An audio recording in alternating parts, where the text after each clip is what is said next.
And Saint Nick, Santa Claus, in other words, gets so outraged by this that he actually is across the room, and he gets up out of his seat and he runs across the room and he knocks Arius in the face.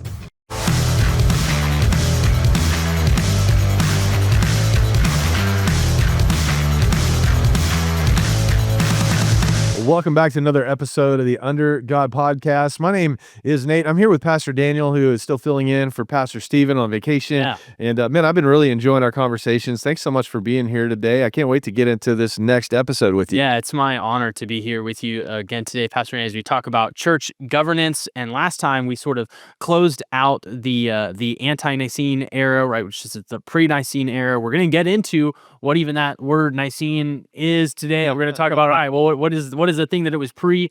We're going to be talking about the institutional church, kind of, 313 to 500 AD time frame. And a lot of this really kicks off the sort of reason that this is a different era is because of the conversion of the Roman Emperor Constantine, right? Which is a massive event in the history of the church. Up until this, the church has really been persecuted and seen a lot of suffering in the Roman Empire. Tell me about Constantine's conversion. He has this weird vision and this battle, and what all is happening here. Tell us that story. Yeah, man. So it's a crazy time because, like you said, and we've been talking about all of these, emperors, Caesars, etc. All these Roman leaders have just been killing Christians. I mean, killing them.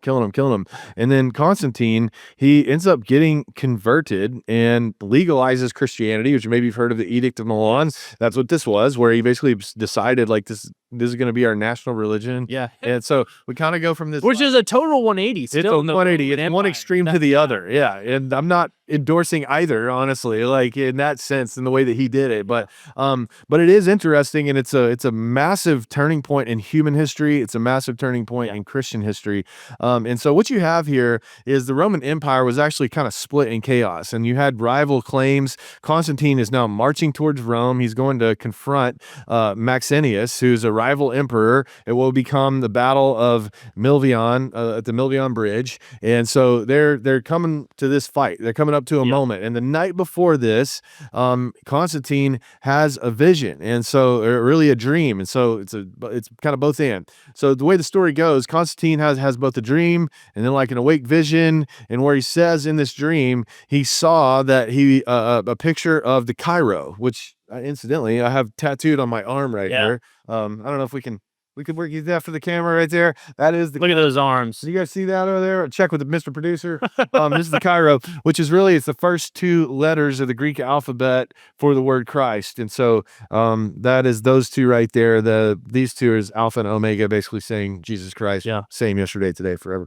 And so that's the Cairo, is the earliest Christian symbol. Actually, it predates even the ichthus, the little fish. Yeah, the little fish. Yeah. You still see, by the way, like if somebody has a fish on their car, like I'm just get a little more nervous about them. About their driving? I hate to admit it. Yeah, like the contractor with the fish on the back of his truck, like I might not call him. Just speaking of bad reputation. But anyway, but we got the Cairo, which again, first two letters of Christos, Greek. And so he has this like vision or a dream. And the reason I say there's two different encounters, maybe it was one or the other, but basically that he was supposed to put that on the front of all of his soldiers. And so like they're going to wear this thing now. And then it goes on to say that the next day during the battle, he sees this same cross in the sky. And that night that Christ appeared to him. While he's fighting the battle. Yeah, he's like fighting the battle. He sees in the sky. And then later that night that Christ appears to him in a dream and tells him, now put this on all your standards banners. And so now like it's going from just being on the soldiers to being on the banners. And of course, Constantine then like converts. He feels like, hey, I met Jesus kind of like Paul did, is what the claim is, and he decides like, we're going to put this everywhere. I think what we're actually being told to do is that we're supposed to become a Christian empire, which is so wild to think about. And so Constantine, after this, he would go on to win the battle. He'd become the sole ruler of the Western Roman Empire. He would end the persecution of Christians. He would issue the Edict of Milan, legalizing Christianity, granting freedom to worship throughout the empire. And it changed all of human history. Now it would actually be like over 25 years later before he finally got baptized and all of this. But he begins to like promote Christianity all throughout this Roman Empire, and everything changed. It's such a crucial moment in human history. And it's also interesting because again, we see this theme that crops up over and over again in the life of the early believers, and in Constantine's life you see it again, which is that this is not like some politically advantageous move that he's making, is it? I Like, mean, maybe a little bit, but no, I mean, it's hard to know. yeah. It seems sincere though. But I mean, in the Roman Empire up to this point, the Christianity, this what they still viewed largely as this Jewish sect had been largely persecuted, right? It's not like his conversion is gonna like unify his power in the same way that it would is if to the Roman gods, and so it's interesting because and I've looked at this in a decent amount, is that he's basically making somewhat of an act of defiance towards what the Roman gods have been in a time Yep. when the empire is in turmoil. And so you'd think that the smart political thing would be to reunite Yeah. the empire around what their code of ethics and their sort of religious views had always been, and reunite them into their old tradition. Instead, God says, no, you're going to believe in my son, which is a total conversion. And so now, in a time of instability, he is introducing even more instability. But what actually ends up happening is that he's able to successfully give birth to the explosion of what we then come to call Christendom. Right? Yeah. Yeah. Yeah. And so this is huge when you see the intertwining, actually, a little bit of the church and state in this place. And then in 325 AD, he calls the Council of Nicaea, basically because now he's like, okay, he's a ruler. Yes. Like he's the emperor. he's the guy. emperor. So he understands the need for structure, for reason, for unity, all that. And so he's like, hey, we gotta all get on the same page here about what Orthodox Christian belief is. Yeah. And remember, all during the ante-Nicene period, these guys are fighting heresies, and that still really hasn't changed. So he calls for the Council of Nicaea. This is where they actually define Trinitarian orthodoxy. Yeah. And it sets a precedent for future ecumenical councils. By the way, this is where you would start to see the Roman bishop as like the first among equals. Yes. And this is a great term, and it's actually a term like Pastor Stephen would use if you were here to talk, kind of referring to himself. He's like, I'm like the first among equals in a sense. He got here first. God called him to plant Vintage Church, but he also recognized God sent other great pastors around him. Yeah. And so we're all trying to kind of do this together. He's leading, and at the same time, we kind of do some of the same stuff. This is the picture of what it's like at this point in time. Like, you've got this Bishop of Rome who's the first among equals, but quickly that concept would actually vanish in the Catholic Church. You would see popes then start to like grab control. I ain't the first among equals. I'm the only one like me. There's nobody. All of you are subservient to me. Interestingly enough, we've just gotten a new pope. Or I say we. I'm not a Catholic, but the Catholic Church has just gotten a new pope, and he made a point actually in his first speech to use that term, the first among equals, and to say that though he's a leader, he's still also a brother. Yeah. And I think, for all the issues I might have with the Catholic Church, like that, at least that little piece was like a step in the right direction. Yeah. And it's certainly a reversion back on what they've sort of practiced for, honestly, centuries at this point. Yeah. It's so very interesting, and so one of the things about the Council of Nicaea that I think is pivotal to church history, and we talk about church governance, is that the Council of Nicaea actually sets out a creed, right? Yep. And that becomes important for the church pretty much going forward. And even what's funny is a lot of the songs that you see sung in even the most Protestant churches today have echoes of the things that are laid out in the Nicene Creed and have references to some of these lines. And I'm sure that you'll see some of the more familiar things, think, hey, I've heard that somewhere before, and actually goes all the way back to this creed. Do you want to read a little bit of that creed for us this morning? We can, yeah. Do you mind if I just talk about the Arian controversy first? Yeah, so this is just a little bit more background into. Yes, that's right. I know we're excited to get to the creed. I want to read it for you. Well, I want to tell people about Santa Claus punching people. So yeah, so that's going to be good too. We'll get to that in just a second. So in the midst of this, Constantine's like trying to bring some level of unification, decide what do we really believe. The church is not under persecution anymore, but now they've got divisions within themselves. And one of those divisions was over the nature of Christ. So a priest named Arius from Alexandria, he was teaching that Jesus was not fully divine, but rather he was a created being. He was not co-eternal with the Father, and his teaching was starting to spread rapidly. It was causing a lot of division in the church, a lot of confusion in the church. You actually even this is crazy to think about, even had like riots in cities because they're like, why are you teaching this? It's crazy. And so all this, again, Constantine, he wants unity in his empire. and he certainly wants it from the Christians. So he's like, we got to get this stuff together. So he calls the Council of Nicaea. He actually presides over it. He's not a theologian, but he's like, I want y'all to get on the same page. He's the guy like, I'm not going to make the final decision, but we're not leaving until you guys do. So you guys help me understand what we're talking about. Yeah, and so here at this council, you got a lot of interesting people. You got Arian, who's the priest that's teaching this stuff. You got Athanasius, who's another deacon from Alexandria. He's in the same place. They're both there, and he's a staunch defender of the divinity of Christ. So these guys are getting after it. You got Alexander of Alexandria. He's the bishop in Arius' city, and he's also his chief opponent. So he's like his overseer, telling him you should stop teaching this. And he's like, no, I'm not going to stop teaching this. You've got Eusebius of Caesarea, who's a church historian. You got all these people, but you want to tell us about something, Saint Nick, and what happened at the council, and then we'll get to the creed. Yeah, so this is a story that that I choose to believe is true, and what I mean by that is that there's a story that is not in some of the earliest recountings of the Council of Nicaea, but is in many of the later ones, and so there's a little bit of a question about whether or not it developed at that time or a little bit later on. Yeah. But it's essentially that at the Council of Nicaea, Saint Nicholas, who is, yes, the Saint Nicholas that the character of Santa Claus kind of evolves out of over the course of centuries. That same Saint Nicholas, he would throw the gold down the chimney, all that stuff. Yeah. So this is a real person. He's one of the early church bishops, and Saint Nicholas is present at this Council of Nicaea. And so what's happening here at the Council of Nicaea is this guy Arius, he's proclaiming these heresies, and he's saying, hey, in this debate, he gets up and he starts debating that Jesus is not equal to God, and this is the heresy that he has. And Saint Nick, Santa Claus, in other words, gets so outraged by this that he actually is across the room, and he gets up out of his seats and he runs across the room and he knocks Arius in the face, just waylays him.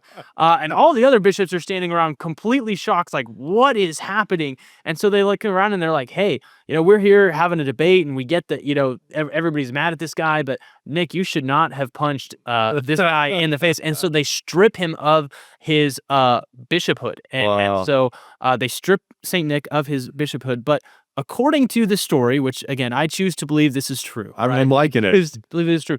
That night, many of the bishops have the same dream where Jesus appears to them and affirms that Saint Nick's zeal for the truth was in the right. And they come back the next morning and they say, hey, look, like, we've got to give this guy his authority back. And they reinstate him the very next day. And so that's the story about how Santa Claus punches heretics in the face. And I think that should be part of all of our Christian traditions, is that, we should go around and on Christmas, we should punch heretics in the face as part of our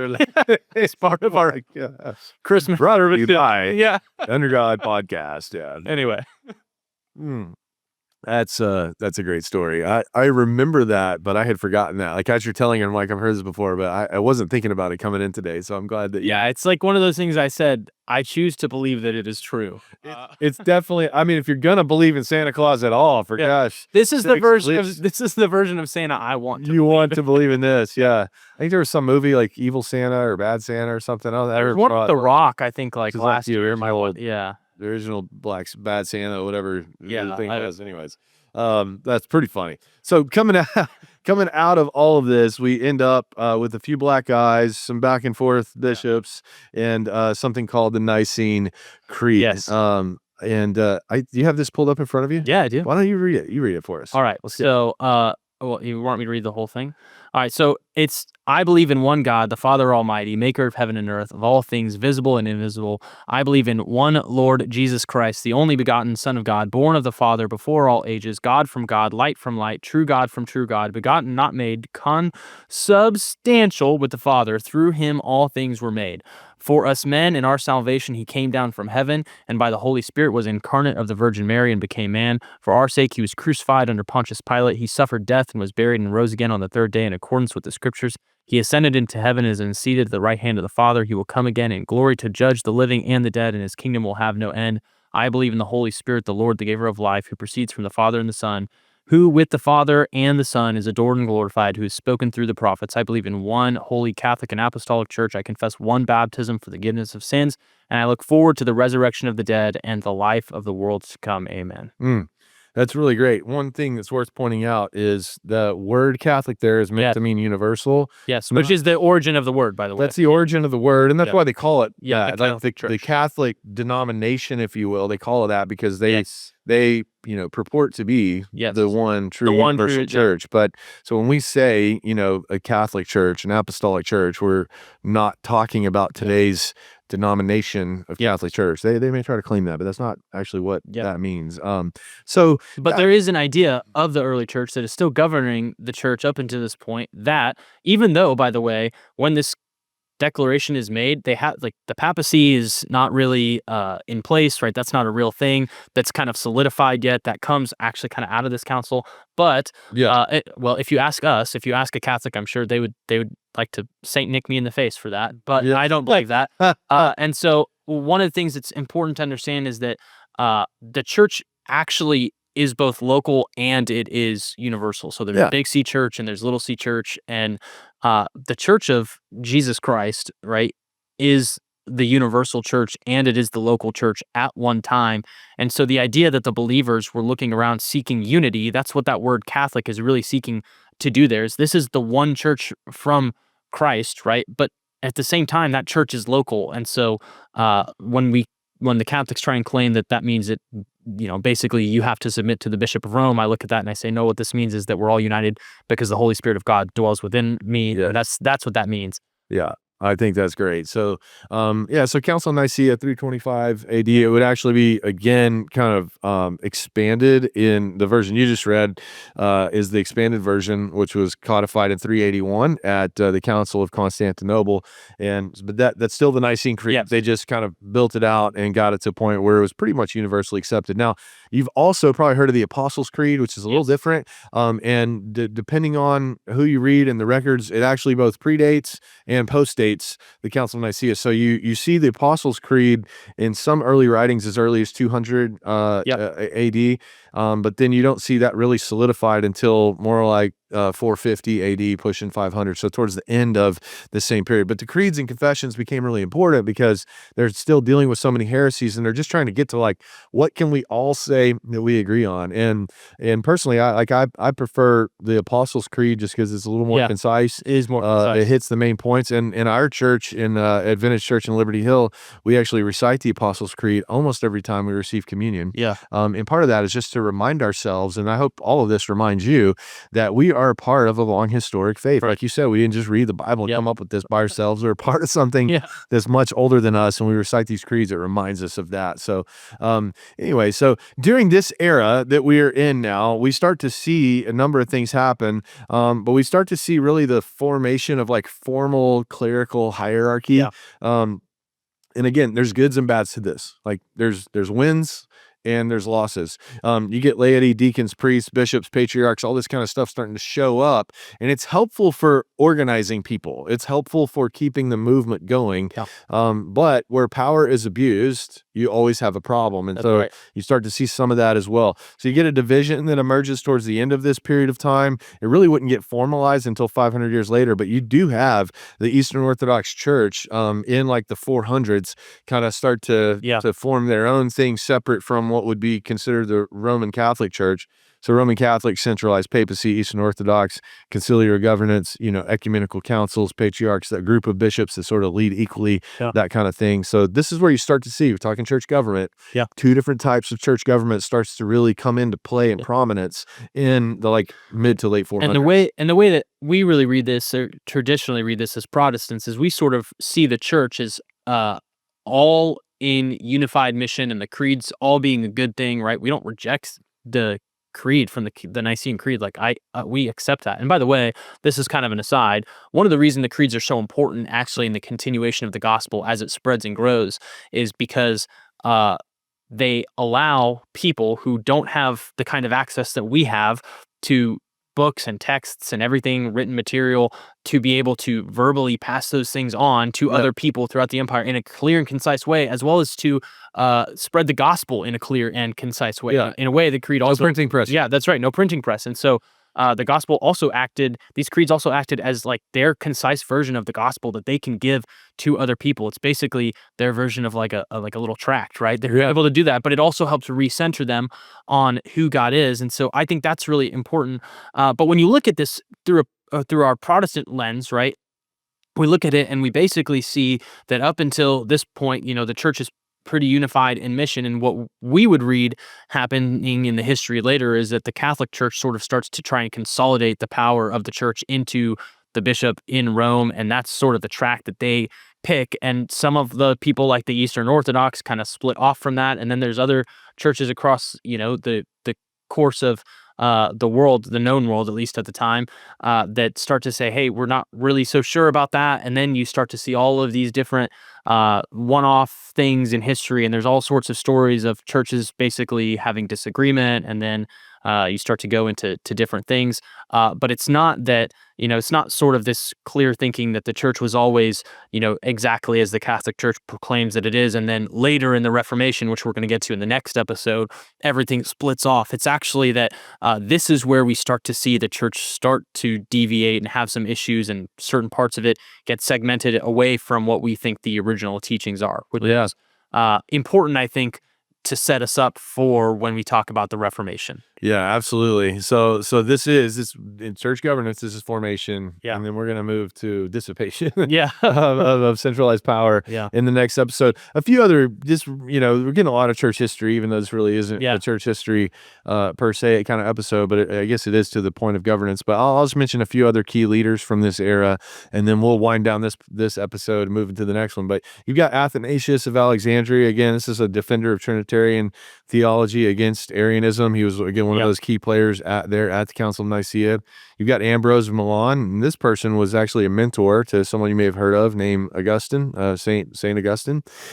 He defended the church independence from the state. So this is kind of interesting. Like, as you see the Roman Empire adopt Christianity, he's like, okay, that's fine, but like, we're gonna have our autonomy too. Like, the state doesn't get to tell the church who it's supposed to be. Sound familiar? Like, that's where you talk about church, separated church and state today. That's actually what we mean. It's not that the church should not influence the state. It's that the state can't tell the church what it's supposed to do and how it's supposed to worship. Ambrose of Milan was one of those early thinkers who was starting to think through this issue because of what was going on in the Roman Empire. And by the way, the thinking that he does then actually influences the framing that our founders have when they found our country, right? And that separation. Absolutely. By the way, we talk a lot here at our church, and so our congregation gets to hear this about basically this hierarchy of authority that God establishes. And Ambrose of Milan is one of the ones who helps lay all of that out. And he basically says, hey, look, the state doesn't get to make the church submit to it because the state is a lesser authority than the authority that comes from God. And so you're disordering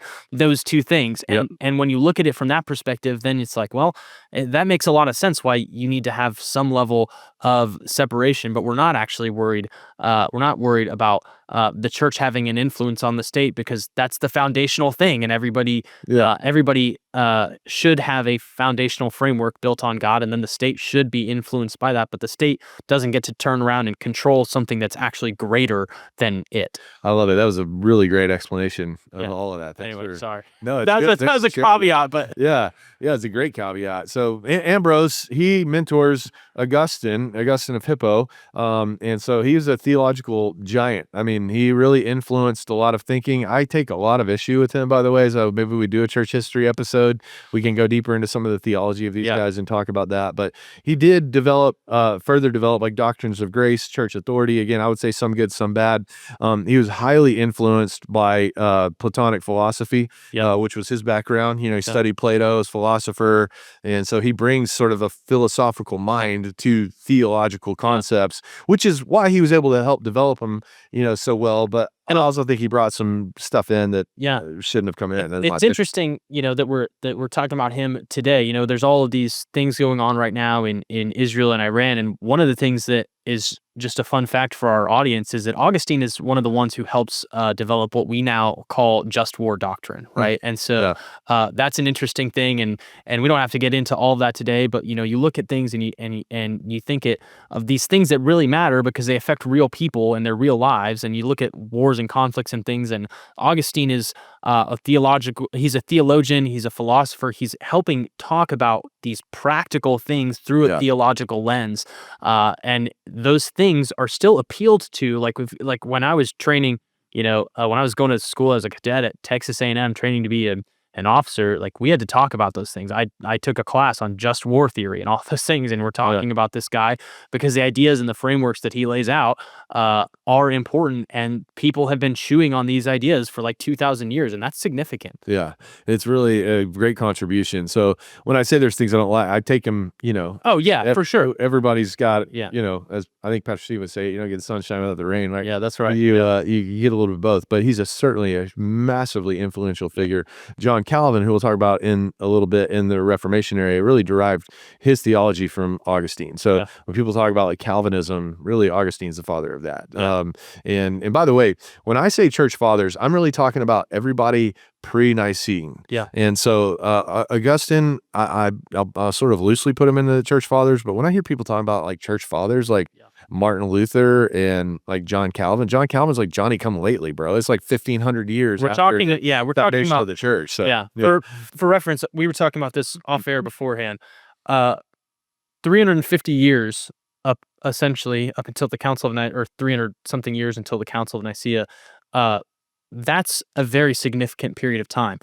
The period of time between the council and between the Reformation is over 1,000 years. Yeah. And so like me to George Washington is a shorter period of time than Christ's ascension to the Council of Nicaea, right? Yeah. And then multiply that by like 5-6 times, and that's what you're talking about when you talk about some of the later on people. And so you were right when you say we can like say that you can say that these people are influential members of the church, but to call them fathers of it, like they came like a millennia later, right? Like, it's not the same. 10x great grandchildren. Yeah, right. So, it's not the same. They didn't live at the same time. Yeah. So towards the end of this particular era, and then we're going to literally skip 1,000 years. So because we're not doing a church history mini-series, we're doing church governance, but it all kind of plays in. Around 440 AD is where you actually get the first real pope. Like they would say Peter's the first pope, but then there was no pope for 400 years. Yeah. This is Leo the First, also referred to as Leo the Great, and he sort of poped himself a little bit. He asserted his primacy as the Roman bishop. No more first among equals. He starts to shape papal authority that would honestly degenerate for the next 1,000 years and would lead to the Reformation, where we have to see how we govern churches completely changed at that point. So we'll save that for another episode. We'll give you one a little shorter this time. And next time when we get back, we're going to talk about the Reformation, what started that, the historical background, some key reformers, and then really how that started to shape church governments and church governance that for us in the non-denominational world starts to seem a little more familiar. Yeah. All right. Until next time. Until next time. Thank you for joining us today on the Under God podcast. If this episode encouraged you, share it with a friend or family member. Your support helps us reach more people with God's Word. Be sure to subscribe on YouTube, Rumble, Spotify, Apple Podcasts, and at undergodpodcast.com so that you never miss an episode. Follow us on Instagram, Facebook, X, True Social, and TikTok for more content, behind-the-scenes moments, and faith-filled encouragement throughout the week. We want to hear from you. Leave a comment, join the conversation, and send us your questions. We will be answering them in upcoming Q&A episodes. Until next time, remember to think biblically about the things that matter most.